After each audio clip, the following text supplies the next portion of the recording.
पोकरण मामले में आपने भी सुना होगा तहसीलदार के द्वारा लगातार कुछ ऑर्डर शीट वगैरह इस तरीके के जिला कलेक्टर के ऊपर कई आरोप गंभीर लगाए, क्या कहना चाहिए?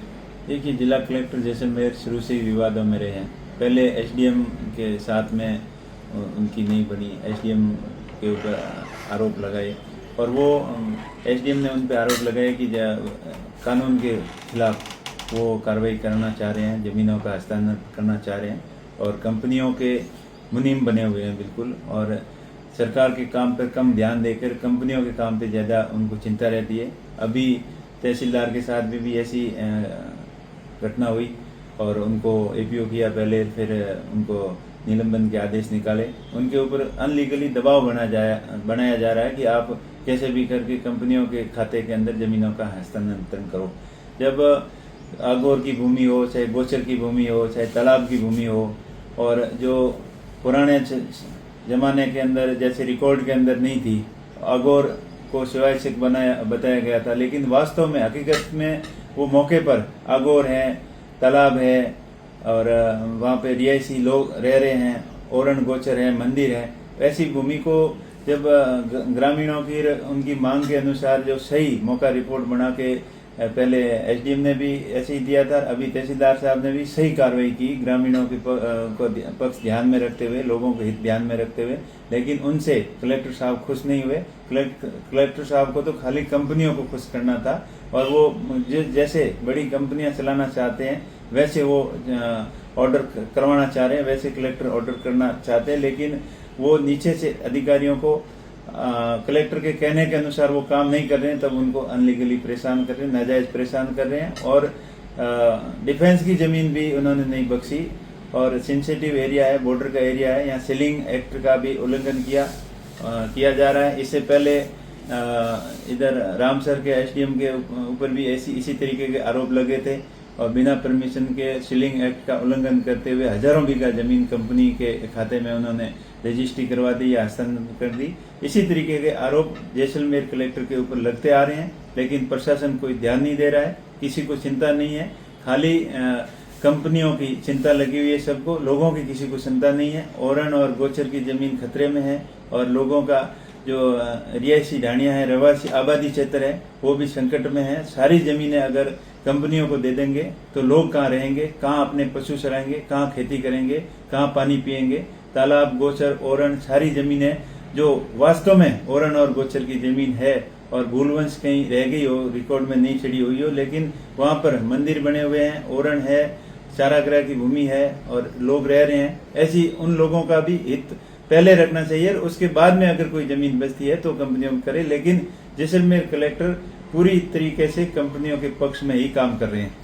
क्या सरकार को भी कोई आपकी ओर से यहाँ से कोई लेटर लिखा जाएगा ताकि इस मामले में जिस तरीके का एक तरफी कार्रवाई हुई है और उन्होंने कुछ ऑर्डर शीट? बिल्कुल, मैंने रामसर एसडीएम के तो पहले भी लिखे थे, लिखित में दिया था, लोकसभा के अंदर मुद्दा भी उठाया था, लेकिन अब भी जैसलमेर कलेक्टर के खिलाफ भी मैं लिख के दूंगा, सीएमओ को भी भेजूंगा, चीफ सेक्रेटरी को भी भेजूंगा और आने वाले समय में लोकसभा के अंदर भी इस मुद्दे को उठाऊंगा, क्योंकि ये सेंसिटिव मामला है।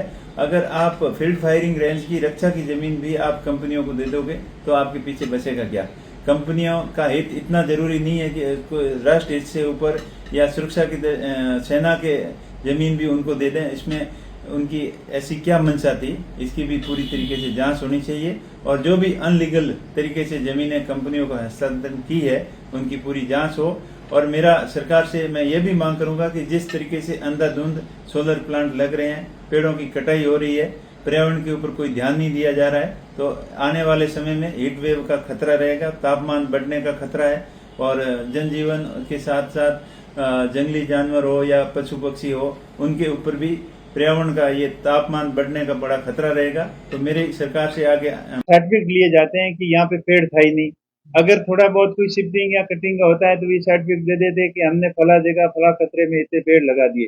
वो झूठे सर्टिफिकेट दिए जाते हैं और पेड़ कहीं नहीं लगते हैं। जिस प्रकार पिछले 15 सालों के अंदर लाखों पेड़ों की कटाई हुई है, उनकी भरपाई के लिए नए प्लांटेशन कहीं भी नहीं हुआ, खाली कागजों की अंदर खानापूर्ति के अलावा। तो मेरा सरकार से मांग है कि अभी नेक्स्ट में जितने भी अभी रनिंग प्रोजेक्ट है और आने वाले समय में जितने भी सोलर प्रोजेक्ट आते हैं उनके लिए कम से कम 25 से 30% रिजर्व लैंड रखे ग्रीन बेल्ट के लिए, और उसी प्लांट के आजू बाजू में, उसी प्लांट से सट कर, जैसे नॉर्थ और साउथ के अंदर प्लांटेशन हो सकता है, जो ईस्ट और वेस्ट के अंदर उसकी शेडो का शिकायत रहती है, तो साउथ और नॉर्थ के अंदर जहाँ भी एरिया सूटेबल लगे कंपनियों को, तो उसी प्लांट के अंदर 30% एरिया रिजर्व खाली प्लांटेशन के लिए करें, ताकि हीट वेव का खतरा आने वाले समय में लोगों को नहीं हो, और वन्य जीव पक्षियों के ऊपर भी फर्क नहीं पड़े, पर्यावरण के भी ऊपर फर्क नहीं पड़े। आपने जैसलमेर का मुद्दा उठाया, बाड़मेर में कई प्रकार की कंपनियां भी चल रही है, या प्रशासन जिला कलेक्टर को लेकर भी मैं पूरे राजस्थान की बात कर रहा हूँ, मैं नहीं, मैं पूरे राजस्थान की बात कर रहा हूँ। जिस प्रकार राजस्थान के अंदर चाहे बीकानेर हो, चाहे बाड़मेर हो, चाहे जैसलमेर हो, चाहे जालोई सिरोही हो, वहाँ उधर थोड़े कम है, पर मेनली बीकानेर, जैसलमेर और बाड़मेर के अंदर 80% से ज्यादा सोलर प्लांट लग रहे हैं, और पर्यावरण की तरफ किसी का भी ध्यान नहीं है। न तो सेंट्रल गवर्नमेंट की कोई गाइडलाइन है, न स्टेट गवर्नमेंट की कोई गाइडलाइन है, न ही कंपनियां अपनी नैतिक जिम्मेदारी समझ रही है कि पर्यावरण को हम कितना नुकसान कर रहे हैं, और आखिर इसके रिप्लेसमेंट के लिए हम क्या कर रहे हैं, उसके ऊपर किसी का कोई ध्यान नहीं है। तो पर्यावरण के ऊपर अगर ध्यान नहीं दिया तो आने वाला समय सबके लिए खतरनाक हो सकता है। उसके साथ साथ इतनी बहुत सारी ट्रांसमिशन लाइन है जो किसानों के खेतों के अंदर से निकल रही है, उनके लिए भी कोई स्पष्ट गाइडलाइन नहीं है।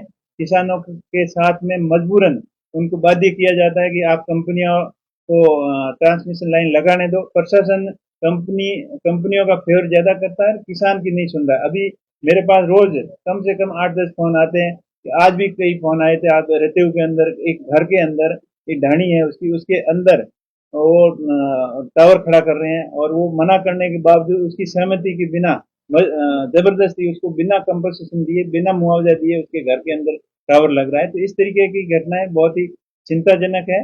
कंपनियों का काम भी होना चाहिए, साथ साथ में लोगों के अधिकारों का हनन नहीं होना चाहिए, और उनके साथ में जबरदस्ती उनके खेतों के अंदर टावर नहीं लगे। अगर लगा है तो उन्हें उचित मुआवजा मिले, यही मेरी मांग है।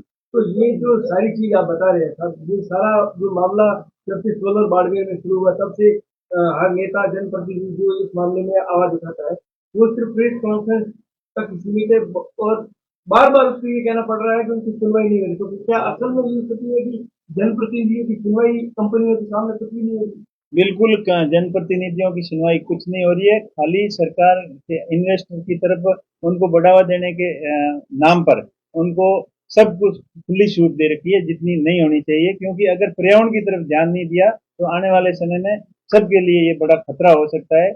राजस्थान में इतनी बड़ी मात्रा में सोलर प्लांट लग रहे हैं, जिससे हीट वेव का आने वाले समय में बहुत खतरा है। एक विशेषज्ञों की रिपोर्ट के अनुसार आया है कि इसी तरीके से प्लांट लगते रहेंगे और पर्यावरण के ऊपर ध्यान नहीं दिया गया, अगर बैलेंस नहीं बनाया, तो आने वाले समय में टेम्परेचर के अंदर 3 से 5 डिग्री तक बढ़ सकता है। तो सर इसका इलाज क्या? क्योंकि काम तो लगातार जारी है, जनप्रतिनिधि यहाँ पर इसका इलाज मैंने बताया आम जनता की तरह ही सीख रहे हैं कि साहब गलत हो रहा है, गलत हो रहा है।